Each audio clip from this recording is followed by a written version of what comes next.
Clay with the remix of the song. This was the first time I felt that it was an extremely bad decision to remix the song, because the cold open here opens with an alien running through the forest, through the woods. He's running. He's terrified. He's scared.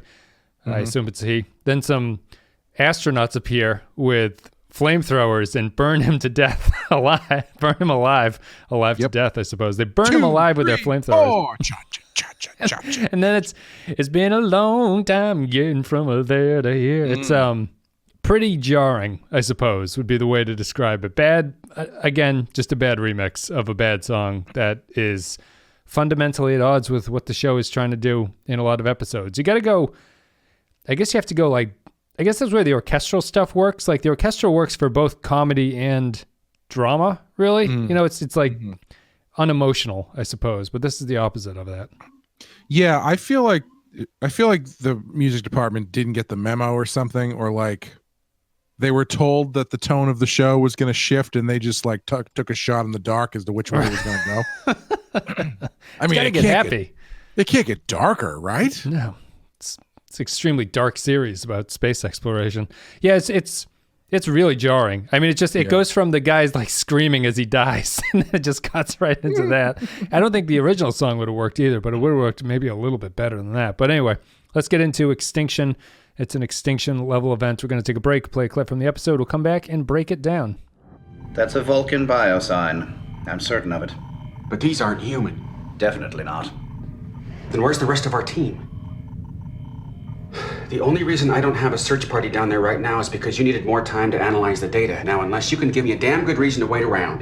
When T'Pol called the ship, she said something was happening to them. She said they were being altered. It's possible she was speaking literally.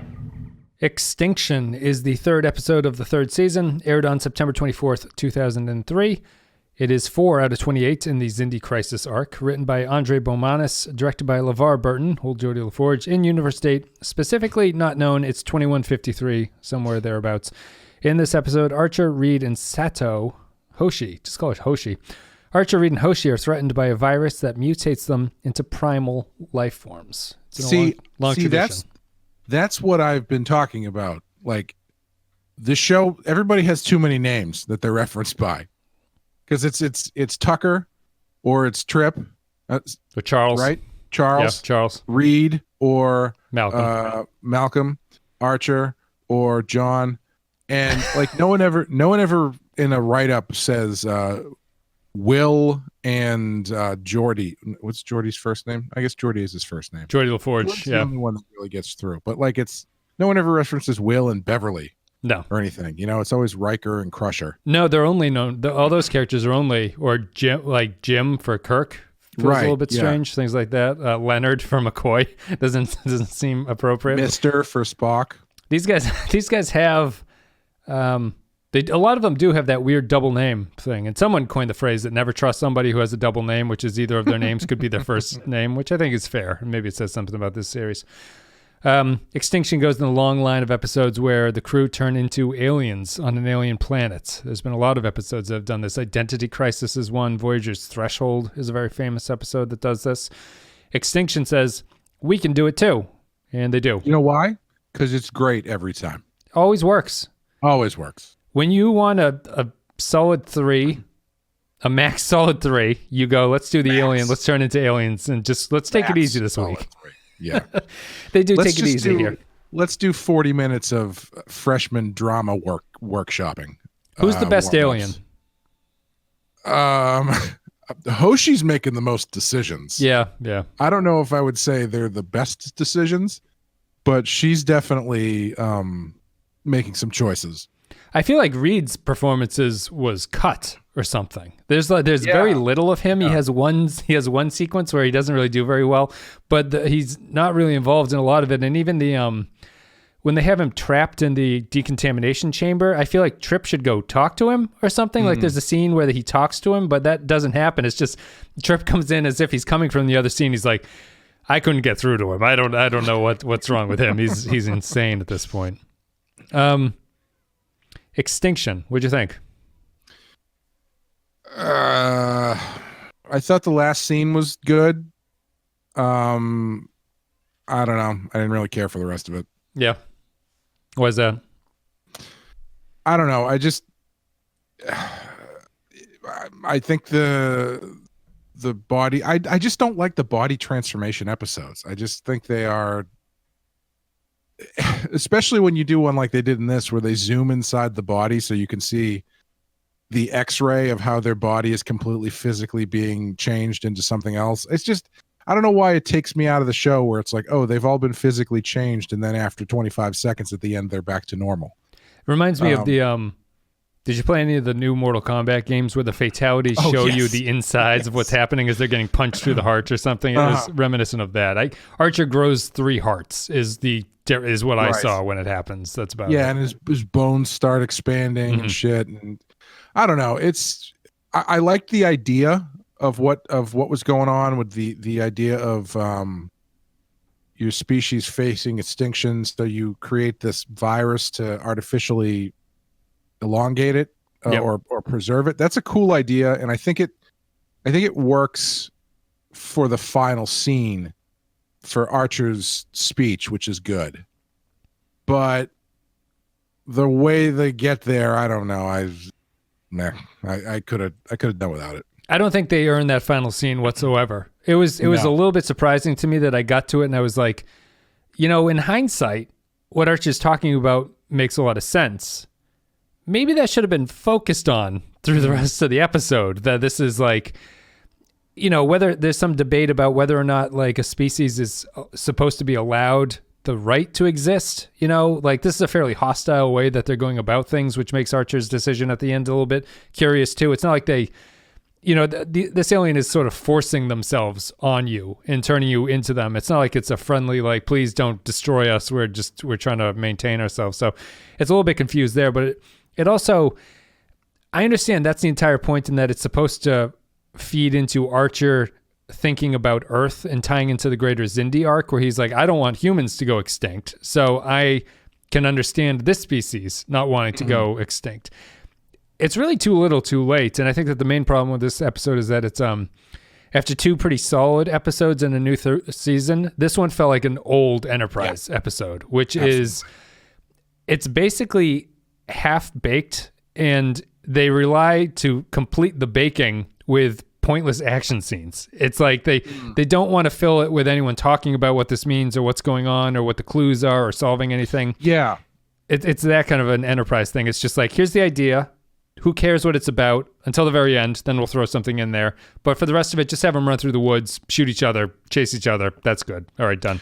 Yeah, that was really what stood out to me. That was really pushing me away from it, is they're doing all this stuff, but it's not really in service of anything until you get to that end scene. But yeah, like you said, it's like, well, I mean, that end scene doesn't really give me a new appreciation for everything I just watched. It's just, it felt like they weren't really talking about anything with this story they were telling until they got to the end. And I mean, if you like that, sure, fine, whatever. Well, what they're talking about is just how the nuts and bolts of how to do the incredibly cliched, T'Pol is a Vulcan, therefore she's not infected by this thing. And so we need to get her DNA from her. Really clumsily, I'll too. be honest. Brannon, I pitched you a much different way of how he gets that DNA, but nobody went for it. I had a glazed stick at Dunkin' Donuts this morning, Brandon. It left me wondering. I think the problem is it's this, like, real quick. It's Brannon, not Brandon. It's Brannon. You're right. Everyone who's spelling Brandon is wrong. Yeah, Brannon. Brannon, not Brandon. It is. There's no D in his name. It's Brannon, which is a strange spelling, but not particularly unusual. T'Pol's immune to this, of course. That's always the way this works. The alien character will not get sick from the disease that affects humans. And so they have this like really clumsy handoff sequence where they go down and see T'Pol, and she runs off. She tells them to take Reed back to the ship. They bring Reed back, and then Phlox goes, oh, you really should have brought T'Pol back because she's the character that I need. And then he's like, well, fuck, I got to go back down. He goes back down to the planet and chases T'Pol around for a little bit. It's just, it's really just early Enterprise action sequences, and it's really bad, where the previous 2 episodes have been action in the service of the story. I understand why there's action at this point, and this is just people running around on a planet chasing each other in circles, and it's really cheesy. Yeah, and if the aliens were interesting and not just like Bill Maher and Halloween makeup looking people, frog people, sort of, they're kind of froggy. And it just felt like, well, it's also because they don't, the infection doesn't give them anything except for this drive to go to a city. So it's not like they have an argument that they can formulate to be like, this is why we did it, because they don't know what's going on. All they know is that they have to go to the city, which is really probably the worst way you can construct a story to have any kind of conflict come out of it, is to have the characters who have changed have no idea what's going on, and have the change be not just like the end all be all of it, where like you don't want to be this. It's some kind of driving story process. But it's like I've said many times before. If the core of your story is the characters need to figure out what's going on, it's not an engaging story. Mm-hmm. Like that can be an element of it, sure, but that in of itself is not interesting, because you're banking on the audience giving a shit that the thing they're trying to figure out is interesting in of itself, and usually it's not. Yeah, and if it is, it's not usually enough to carry something like this. I think there was plenty of opportunity, especially with that other alien race that shows up, to kind of get into the nitty gritty of what's going on, or what the metaphor, cultural or political metaphor they're trying to play with here was. But they're quarantining, which is topical. Yeah. They have to quarantine. Yeah. We haven't quite in this pandemic reached the point of flamethrowering everybody who doesn't have a vaccine, but it's early yet in the vaccine era. So put your mask on or burn to death. Yeah, it's just I don't. The alien stuff is really goofy, so it's not really engaging, and it's so much. Look at how weird they are now that they're like. It would be a lot more interesting if they turned into completely sentient aliens that, like, with minds that worked right at this point, because it's always now they've devolved and they're acting crazy and they can't speak English and stuff. It's like, yeah, whatever. It's the same thing they do every time they do this. Yeah, and it's not even that they don't speak English. When they look how big their brow is now, and their hair is long. Their hair's very shaggy. It's very frightening. They it's not even they don't speak English, because when the translator starts working, they speak stupid. Like they're stupid at that point. It's like there's it's not even the lack of communication is the problem. It's just that they're stupid people now who somehow built a mega city. I guess So I was thinking about that, and I do find the talking stupid to be annoying, because that's what they always do with this stuff. But I was thinking about it from the standpoint of, okay, they built this virus to recreate their species. I'm sure that doesn't necessarily mean they'd be able to do it to the highest version. You know what I mean? Like so this is not what the aliens actually look like. This is some bad version of it. Or at least it's not. It's not the prime example of the evolution of this species, so to kind of, you know what I mean? So it's like what they're getting, what they're turning into is not the full dose, I guess, of not the Greco-Romans that they have walking around in the CG. That city was so weird, because I'm pretty sure it was CGI, but it looked more like a model. Mm-hmm. Like it looked like I was waiting for someone to pop up from the middle, like it was a train set. Right. Yeah. And just be like, put their head on the thing and be like, it's charming. It was CGI so bad. CGI so bad it looked like wooden blocks, basically. Yes, basically, is what it was. Yeah, and you don't get a good close up of the aliens or whatever, but it looks like an advanced civilization, and it's one of those. I was just gonna say, I like that idea. I like the idea of, okay, advanced, because clearly they were advanced enough to create the virus that extends their species.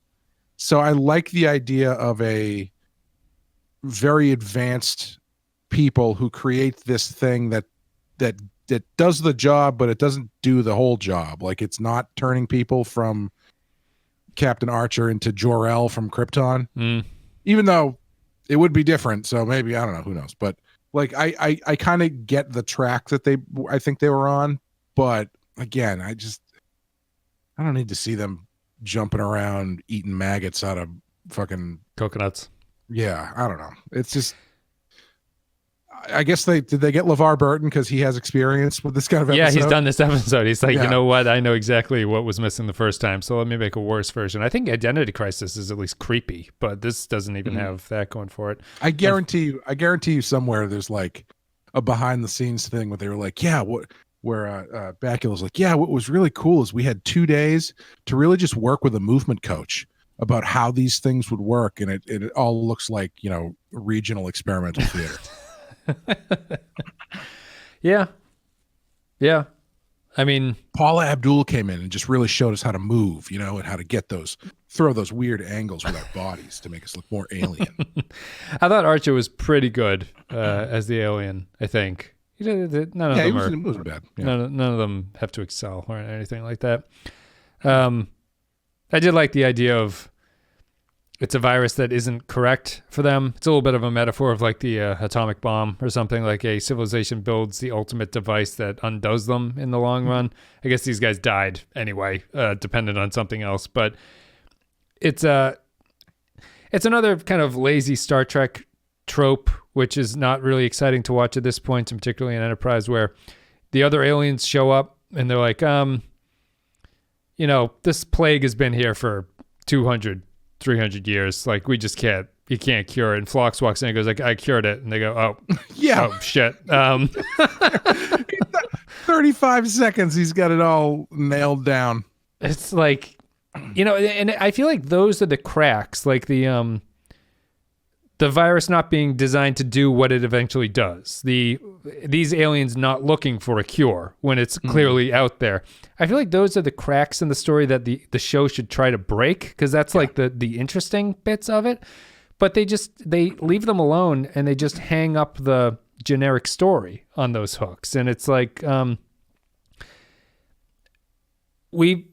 you've seen these episodes before. Just do something a little bit different with it. And those feel like they're the spaces for it. And they not that they never, because this season has been different, but it's like, it's the third episode. Why are you falling back onto this already? Like, you should be still running from your summer break into it. It's just a little bit depressing. Yeah, it seemed like the link was a little bit tenuous in this one too, where it's to the Xindi thing. Yeah, is that why they go there, because they pick up a Xindi ship or something? Is that the idea? I guess one of the Xindi crashed there and got turned into aliens. I don't think he was the guy at the start, but I don't know, because they say that they scan the bodies and he's not Xindi, or they aren't currently Xindi, something like that.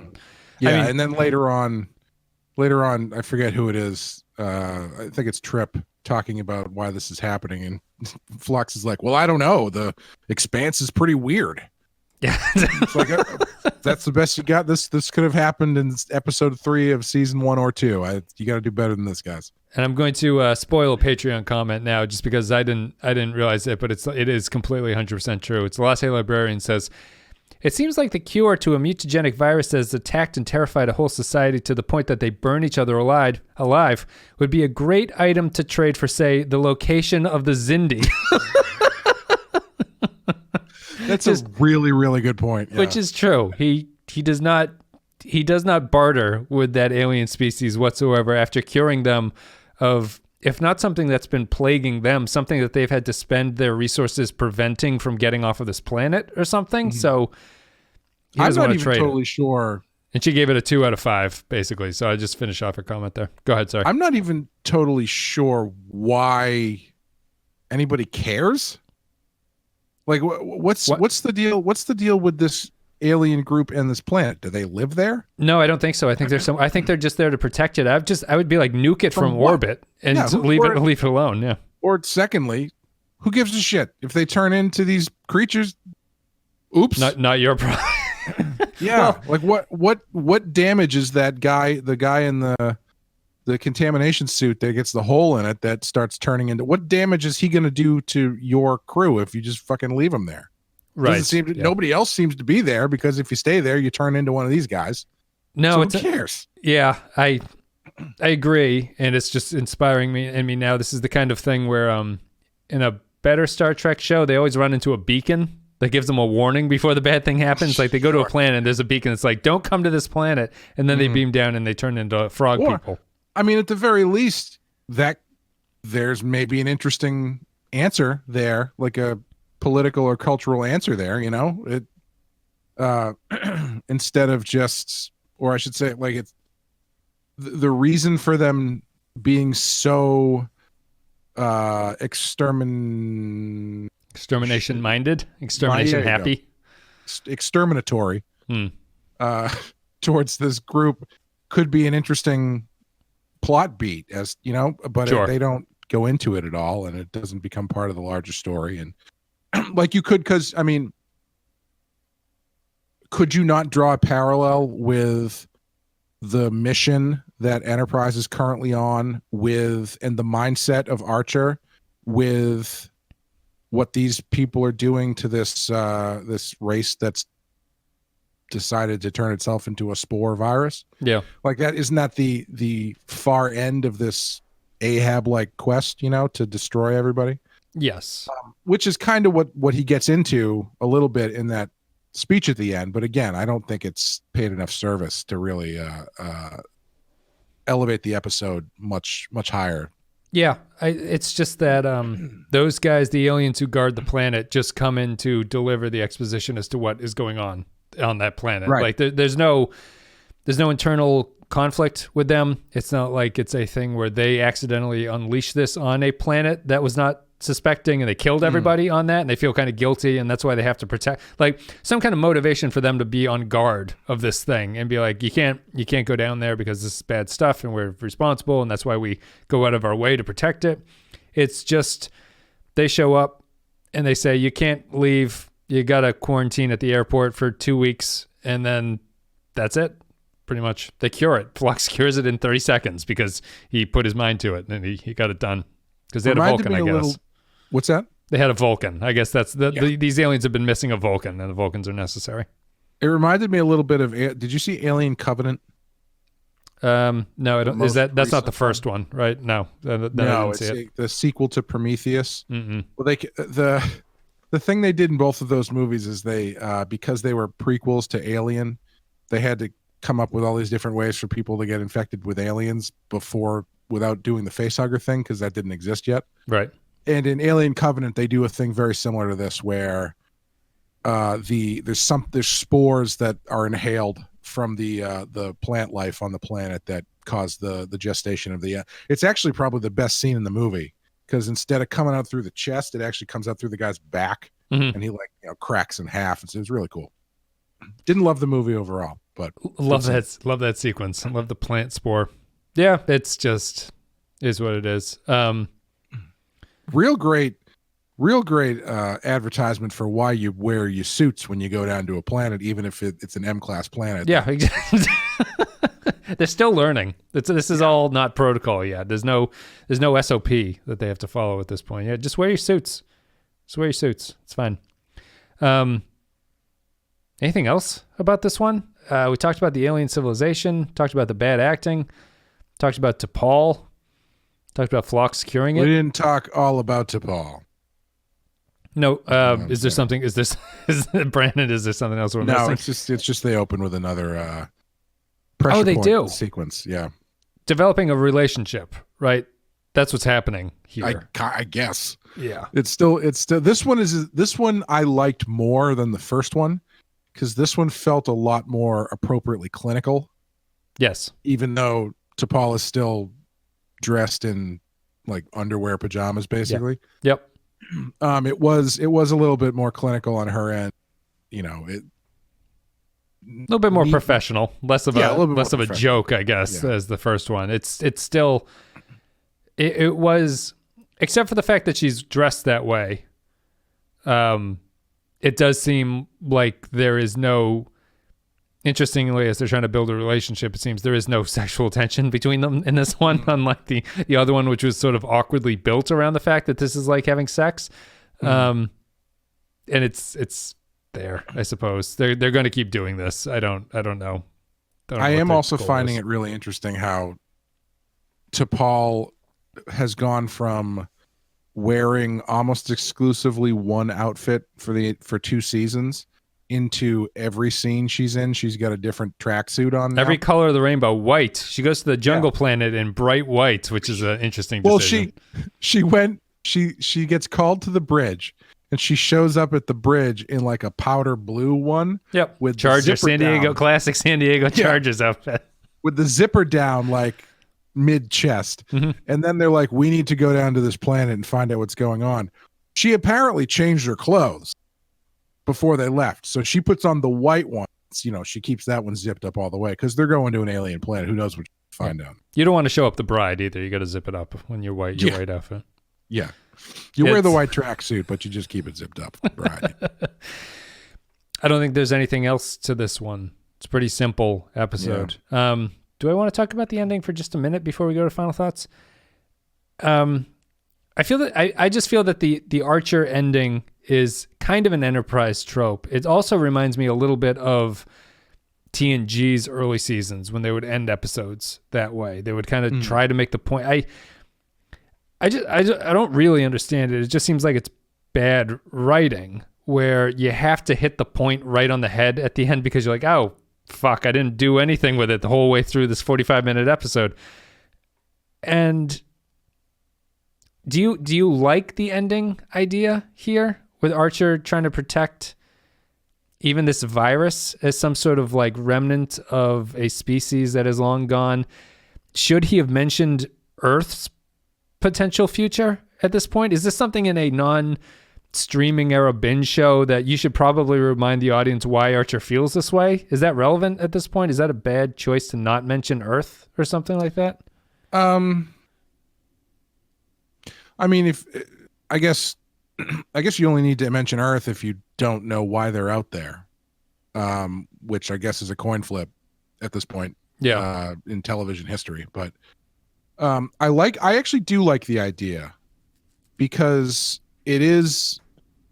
I think the contrast in that scene is that Phlox doesn't have the experience that Archer has of being one of them and also seeing what their civilization used to be. So Phlox just sees it as a virus, whereas Archer recognizes it as the last remnants of a lost culture. Yeah. So I do like that idea. I think the problem with these end of episode speeches that they throw on some of these lesser episodes though is, yeah, they do spell things out and kind of hit the nail on the head a little bit too much. But I think you end up coming away thinking they are better than they, not minding that stuff as much because after they come in an episode where nothing seemed to be about anything.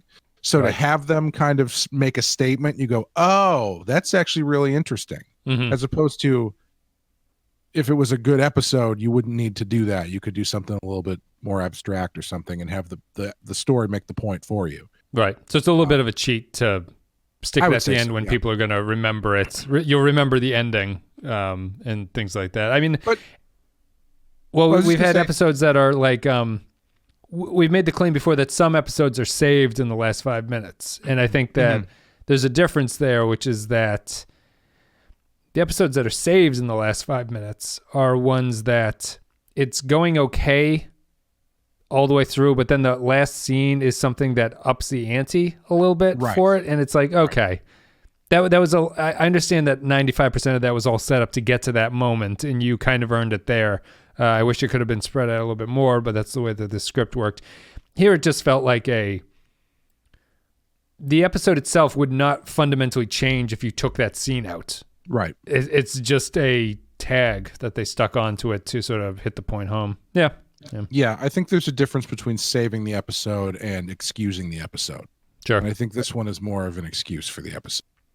We'll call it a day there then. Let's play another clip from Extinction. We'll take a break, then we'll come back, read some patron thoughts, and give our final thoughts about Extinction.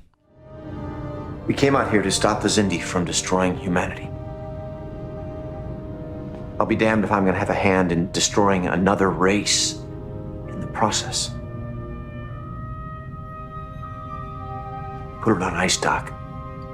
In stasis, whatever. Understood? Thank you very much for listening to the podcast today. We hope you enjoyed our coverage of Star Trek Enterprise's third season and the third episode, Extinction. If you want to support the show, you can go to patreon.com/thepenskyfile. It's the best way to do it. You get a couple bucks a month. Give a couple bucks a month and you get extra stuff, extra podcasts. You get no money for doing this. You get no. A couple bucks a month. It's a lose-lose. We got Iron Man coming out. We've got Ultimate Computer, which came out earlier this month. Could we set our Patreon up more like a pyramid scheme where like you give us money and you get some back, but it's really going to be worth it if you can get more people to join us. Yeah, recruit more patrons, and then we'll send you a box of protein powder every month, and you can do what you will with it. And any profit you make off that protein is yours. Not in a package, just a box full of powder. And if it changes you into an alien frog creature, it's not my problem. Yes. Thank you, patrons. Patreon.com/thepenskyfile is where you want to go. Iron Man's this month. Ultimate Computer we revisited for TOS. We got a whole bunch of other stuff. There's like 90 podcasts out there. If you want to support the show and you want to see more Voyager coverage, Patreon is the way to go. Get to a certain amount, we'll cover Voyager in full, not just a tease, which is the things we do for love. And then that's about it for Patreon. Patreon.com/thepenskyfile. Thank you very much. And now I give a special shout out to our Captain Tier patrons. Special thank you goes to Ben Douglas, who Ben recently changed his pledge amount after being like basically a super patron for a while. So we went down to a more reasonable amount. But Ben, I don't think you selected your tier. So if you are interested in getting the stuff, make sure you select the Captain tier as well as your pledge amount. So special thanks to you. That's the kind of monetary calling out and shaming we do here at the Pensky File. Ben has been extremely generous these past couple years, and so if he's not getting what he deserves, he well deserves it. I'll have to hand mail a USB drive of the podcast to him. Tarek Latif, special thank you. Joint Mango, Kyle Barrett. Can we make an NFT out of the podcast? And that's where I hear those are worth money. I don't understand them. I've been reading the Discord chat, and I still have not summoned up the courage to read any of the articles about what that means for me and my family. Kyle Barrett, Mike Burnett, Michael Pond, Matthew Ross, Andrew Charlog, Samuel Custer, Cardinal Doomsday, Matt Cutler, Nick Sergey, Grim Santo, Sean, Christian Pouch, Bradley Killens, Dwayne Hackett, Darth Moss, Kevin Reyes, Jordan Cooper, Vault 13 Hero, Russell Elge, Rune Vendler, HH28, Stefan Minton, Derek Zajac, Paul Roscoe, Jacob123, Point XRG, Nick the Rat, Mike Harris, Captain Brazen, Eric St. John, Jakey's Gamer, Kevin Lowry, Groppler, John Zorn, Corey Martin, Patrick Seba, William Scheisler, Rehan Jaffer, Soylent Blue, Zane Majors, Dave Davies, Retail, Olivier Pardeux, Worf's Tiny Brown Dicks, Tom Hickey, Jose Hunter's EWNF Remixes, Captain Mick, I knew this one, Mick Munchausen, I think Captain Mick Munchausen, and James McLennan. Thank you very much, guys, for supporting the show and being very generous. All right, let's go to patron thoughts. If you're a patron, you can leave your thoughts about upcoming episodes and we read them. Jakey's Gamer says, I guess I should clarify, you do this on Patreon. So if you become a patron, there's a post on the top of our page, and it has all the episodes listed for the season that we're about to cover, and you can leave your comment there. I mean, you can tell whoever you want your thoughts on these Enterprise episodes. That's right. And I'm sure that's a great way to end a relationship. But if you want them read on the show, you have to do it through Patreon. Does Caitlin watch any of these? Yeah, she actually watched this one with me. Yeah. Oh, really? Every now and then. Usually if it's something I have to watch in a very specific time and there's nothing else like we can use the TV for, then usually that's when she watches it. So we watched this one at dinner tonight. Does she have any thoughts about these things? Doesn't care enough? It's fine if she doesn't care enough. Amy doesn't care enough. She just gives me occasional comments. Her one consistent comment is how much she likes Phlox, because usually what her comments are as we're watching them are some sort of like basic common sense science comment. Sure. She's a scientist, so like that stuff sticks out. And then she's developing a warp drive. Yeah. So it's like a couple seconds later, Phlox will echo it, and she's like, he's my favorite guy. He's the one. No, Amy just notices like T'Pol's eyebrows, as we mentioned in previous episodes. She hates the theme song, T'Pol's eyebrows, and She will always mention that Jolene Blaylock is a very sexy woman whenever she's. And there's always opportunities for it to happen, but she always mentions that she's very striking. What a striking woman! Sounds like she's angling for you to get a couple of those tracksuits, Wes. That's fine. I'm on AdamandEve.com and I can't find a T'Pol jumpsuit anywhere in their lingerie section. Not in a men's large anyway. Jakey's Gamer says, Extinction. I remember the trailer for this season, including a shot of transformed Archer creepily looking up saying, Enterprise. It definitely made me curious about the upcoming season, and I appreciate the show's willingness to get weird. Archer, Hoshi, and Reed's acting as the aliens is pretty good. I like Trip in command in this one. Overall, a good episode. 4 maggot-filled coconuts out of 5. Oh, no. Oh, no, Jason. Those things were pretty gross. The coconuts? Yeah. What really takes me out of it is when they hit it and it clearly breaks apart like it was designed to break apart. That drives me a little bit crazy. But we didn't mention the fact that at the end when Reed is in sick bay and he's like, my stomach is, chef's food isn't really sitting, what should I eat? And I was like, pineapple, say pineapple. But he didn't say pineapple. That's why they have the science consultants. What did he say? Maggot-filled coconut? I can't remember what he was talking about. He said, like, you're welcome to have some of my unhatched moth larvae. Oh, that's right. That's right. Next comment. Matthew Ross says, the best use of the translators to be sure. This sure feels like a combination of many Voyager episodes, but interesting concept of a viral genetic manipulator.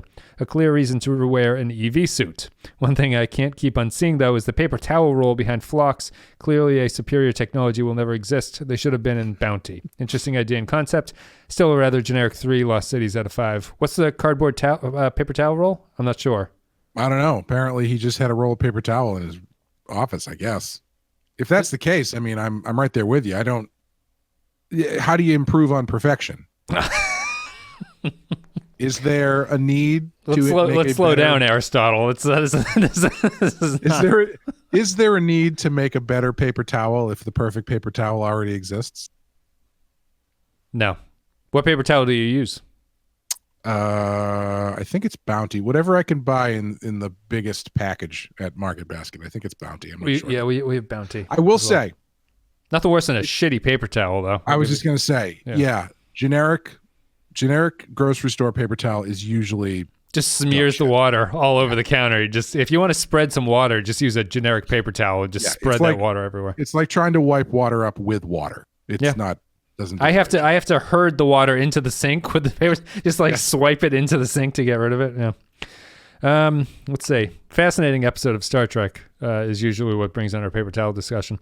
Point Extra G says Extinction, Vulcan, neuro-pressure, and Georgia Peaches saved the day. The Georgia Peach. That's what we didn't mention. He randomly brought some peaches and T'Pol took a bite, and that's how we got the DNA. Yeah. I said there, shouldn't they have had her DNA on file or something? You would think so. Think that they would have everybody's DNA on file. To which my girlfriend said, well, just because it's on file doesn't mean it would be a workable sample. It might just be the readout of the sure, they can DNA. make it. This is the 22nd century. They can just whittle that together in no time. Then she said they could probably manufacture it from that. So we made the COVID vaccine in 48 hours. I know. This is easy shit to do in space. I would have just gone into her. It's weird he's eating a Georgia peach. He should have a Florida orange, if anything, because he's from Florida. That's a really good point. Yeah. Well, you can't just bite into it. Well, it gives a humanizing thing to Paul bites the rind, and he's like, on Earth in Florida. That would have been really great if bit into the rind of it. That was what he used later. That would have been good. She vomits from eating the rind, and he's digging it all out of there. Yeah, that's how they get the DNA. I'm sure it's been done before, but I really like the concept. Bakula, Kading, and Park come across as wonderfully creepy in the early stages of the transformation. In the current climate, I understand fully why someone would work so hard just to eradicate the virus without much concern about saving others. Arch's comments at the end make me think of the probe and Inner Light and how they desperately just wanted their civilization to be remembered. Yeah, I was thinking that a little bit too. Like, I think that's why that final scene works, is because it has like a really kind of dollar store Inner Light kind of element to it. Yeah, dollar stores. It's the same idea with none of the pathos of Right. that. Yeah. His current climate, understand why some would work so hard just to eradicate the virus without much concern about saving others. Interesting. Yeah, I assume he's talking about the aliens who are just trying to flamethrow everything instead of thinking a solution. I'd still just have a problem with Phlox solving it after like a couple minutes of PowerPoint work or something that he did. Thank you, Point Extra G. Next comment is Kyle Barrett. How embarrassing. I think we can add alien acting to the list of things Dominic Cading can't do convincingly, along with drunk acting, ill acting, pain acting, hungry acting, cold acting, hot acting, and, well, just regular acting. Berman and Braga should know by now that these types of episodes never work, and it's only the unearned final scene preventing this one from being an absolute stinker. After failures like Identity Crisis in TNG and Threshold and Voyager, why did they think this would be a good idea? 3 episodes into a newly rebooted, refocused show trying to push Star Trek in a new direction, and they fall back on nonsense. 1.5 actors regretting their life choices out of 5. It kind of reminds me of how they do. Is it Naked Now, which is like the second episode of TNG? Yeah, the callback That's to the like, TOS episode. That was the same like thing, let's throw it back to this obscure TOS episode for our second episode of this new show. Also, as we said in TNG, it doesn't work. You can't have the crew is acting weird episode in your second episode because you have no time that you've spent with the crew, so it doesn't mean anything. This is a little bit different because this, I mean, at least in the Naked Now's credit, the crew acting differently leads to a plot. And it's like this didn't. Nick the Rat says, Extinction, yummy wet peaches. Why is Archer decoding Xindi code? I thought he was just a pilot. Mayweather in the captain's chair made me giggle. Strange there are any civilized aliens in the Xindi zone. Why aren't they questioned about the Xindi? Yeah, Archer's dedication is interesting. That he's like the only one who seems to be working on any of this stuff. Well, his Archer's energy in this episode when he's like bringing T'Pol into the communications room had a big feeling of like when your friend is like, you need to watch this YouTube video. It tells you the truth, man. Yeah. Like it's like, okay, sure, John. I got peaches to eat, baby. This is took me hours to decode their spatial orientation software. It's like a frog, a lizard, and a bug. We're smashing the keyboards at the same time, and this is the thing that we got. I don't know. I do like the way that command room looks. Just the lighting in it is neat, but it does just seem like Archer's the only one burning the midnight oil to do anything, and everyone else is just kind of along for the ride. And it's, but I don't know. And I don't know why they don't question the Xindi. As Latte Librarian said, this seems like the ideal. They didn't even mention it to those people about what they're looking for. No, not even in passing, no. Royo says, this episode heavily resembles the infamous episode of Voyager Threshold, then considered perhaps the worst episode of Star Trek in the entire franchise. In an attempt to achieve Warp 10, Lieutenant Paris's body spontaneously begins to alter at the genetic level, kickstarting a chilling mystery. Robert Duncan McNeil begins to turn in an excellent acting performance as he is inflicted with such graphic body horror that Threshold would end up winning a 96 Emmy for outstanding individual achievement in makeup. Despite all the great ambition on display in Threshold, it crashes spectacularly in what is now considered a memorable so bad that it's good episode. I don't know what it says about Enterprise's unmemorable Extinction, but in the end I feel that the mystery, acting, and makeup is far worse than in one of the worst episodes of the franchise. 0.5 out of 5. Wow. Groppler John Zorn... Sorry, let me roll down. Grapple John Zorn says, okay, can we talk about this Vulcan neuro-pressure thing? What is it exactly? I did some research on Pornhub, and I did not find any depictions of this Vulcan neuro-pressure, nor could I find anything on Ponfar, hot Vulcan stepsister, or denobulant wife swap. Is this a conspiracy to keep us from learning the truth? No wonder these aliens don't know how to reproduce. It's true. Can't fit a round peg into a square hole, or whatever they say. Eric Sanchuan says, after a decent start to season 3, we have this silly as shit adventure in the tradition of TNG's Genesis in that episode of Voyager where Tom Paris and Janeway turn into salamanders and fuck each other's brains out. And yes, that happens. Anyway, Scott Bakula is a wonderful actor, and I'm pleased as punch that he and Linda Park were able to put their drama class warm-up games to good use this week when they filmed this goddamn thing. But I tend to really hate shit like this. It's scientifically improbable, not to mention anticlimactic, and it feels like unnecessary detour in what could be a compelling arc for the season. Latte Librarian we read, brought up the Xindi planet trading. Captain Brazen, after watching 2 fairly strong episodes of Enterprise's 3rd season and this soft reboot refocus of the show, we hit a bump in the road with this middling, rehashed average transformation story that's been done unsuccessfully in Trek franchises to date. Rick and Brannon, stop relying on old Trek scripts, please. You're killing the franchise. The lizard acting was okay. Perhaps it could have been better if we didn't understand them until they reverted to being human again. At least their clicking sounds would have kept my attention more. Though I enjoyed watching Trip shine more as the acting captain, something that will be revisited, and also Lizard Archer egg-shaming Lizard Reed, it's not enough to save this episode from being a dud. Oh, and my 2020 PTSD came out hard with the alien captain saying your vessel is under quarantine and me immediately yelling at the TV, it's okay, I'm negative, I'm clean. A high 2 Archer unnecessarily holding on to the last of the coronavirus because he has feelings for a dead race out of 5. And I think that's the final one. That is. Thank you, everybody, for leaving your thoughts about the episode. Some highs, some middling, a lot of lows, the patrons this month. Or this episode, rather. Clay, what are you going to give this one, unless you want me to go first? I'm going to give it a 2. Because I think as much as I like the idea and I like that final scene, the rest of it is just wake me up when you get to the final 5 minutes. It's a 2 for me as well. Really old style Enterprise episode here. After 2 very good recent, like, you know what I mean? Like relatively interesting episodes of Enterprise. This one is a sad disappointment, really. I like the alien makeup. That's about it. I just don't like these. I don't like these Enterprise episodes where they're just running around for no reason. Everyone's just fucking running around constantly, and no one has any. My brain was wandering, and it's just like, this is one of those. You know, the script probably comes in at half the normal length of a Enterprise script because it's just scene description of they run around, they run some more, and it's really, really unsatisfying. It's still, in my opinion, if the series were to end today and I were to walk away and someone were to ask me what I thought about Enterprise, it would be that a lot of Enterprise episodes are not about anything. Yeah. That's my takeaway of Enterprise at this point. But like, what is life about really? You know? It's a good question. Aren't most life events just happening? That's true. Are they really worth diving deeper into meaning that clearly isn't there because the existence itself is not really meant for anything other than to be? We're just in a simulation anyway. Yeah. Just reboot the simulation and give me a better episode of Star Trek Enterprise.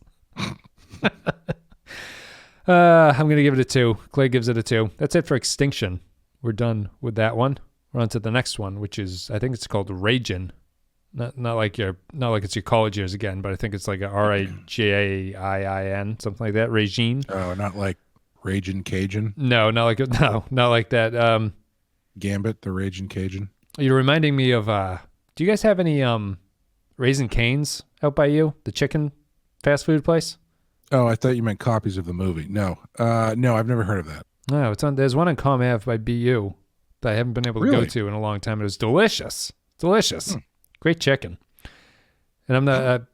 We have a Chick-fil-A around here, but Raising Cane's was much better. It was like a southern spicy version of Chick-fil-A. I'll have to keep I've never heard of that place before. Always big before BU hockey games. It's where like all the hockey fans would go. Just we don't really gobble down chicken. I don't really know if we have like a chicken place. No, we have a Wings. Like sure, Wings, but that's everywhere. Yeah, Wings over Somerville, Wings over Brighton. Yeah, but I don't think we have like a place that there's a place up the street called Highland Kitchen that during the pandemic switched over to a fried chicken place. Sure, just to get it out the door. Yeah, and it's really good. But like there's not like a place that I can think of that we go to or is like, oh, you want to get some chicken, you go to that place, you know. Yeah. No. I don't think we have any around here. It's a good idea. It always it's always pleasant to have fried chicken. It's always it's a good thing. We went to stay out in Haverhill for a little bit a couple months ago, and they had a place that was just pot pies, and I was like, oh my god, let's move here. I've never seen that before. Just pot, like many different pot pies as you could think of. They had them. No, it's limiting. It's good. Anytime you go to a restaurant, there's like a 50-page menu. There's like everything sucks at this restaurant. When you go to a restaurant, there's 3 things. You're like, these are all going to be pretty good. They focus their energy, and it's not going to be defrosting some eggs and giving it to me and calling it a sandwich or something. Did you ever see that SNL skit with John Mulaney where it's about Pete Davidson ordering the lobster at a diner? And it turns into this production of Les Mis where the lobster is it's worth looking up. It's very good. I'll give it a look after we get down here. Very strange.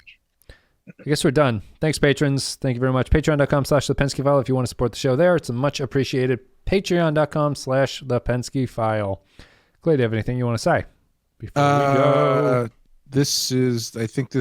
We don't have a Rotten Horror this week, I believe, because I'm lost where we are at this point because we're so far ahead in Star Trek's. Well, keep your eyes open for the next Rotten Horror Picture Show. Well, let's figure this out. So this week is Anomaly, and you have one coming out in real time. You have one tomorrow, right? Or Wednesday, whenever. Wednesday, yes. Not tomorrow. So so when this one comes out, one will have come 2 days ago, right? What episode are we on? Episode 3. No, this is a week off. We do not have it. You do not have a Rotten Horror. Last week was the one that's coming out tomorrow. And then the week after, you've got another one coming out. In the future, the past has occurred. So the most recent then Rotten Horror we had was, I believe, Cabin in the Woods. And then the next one after that is Dario Argento's Deep Red. And we just started recording new episodes of Badass. So that should be out, I don't know. What month are we in? March. I would say those will probably start coming out May at the latest, if I had to guess, if not earlier. And this month, for our Friday the 13th coverage, we'll be doing Friday the 13th Part 3. Wow, that's a lot of sounds. Friday the 13th Part 3 in 3D, which we will be watching in 3D, and I'm very excited about. And the podcast will be in 3D as well. Thank you very much, everybody, for listening. We're done. We'll be back with Regine in a week. Until then, see ya.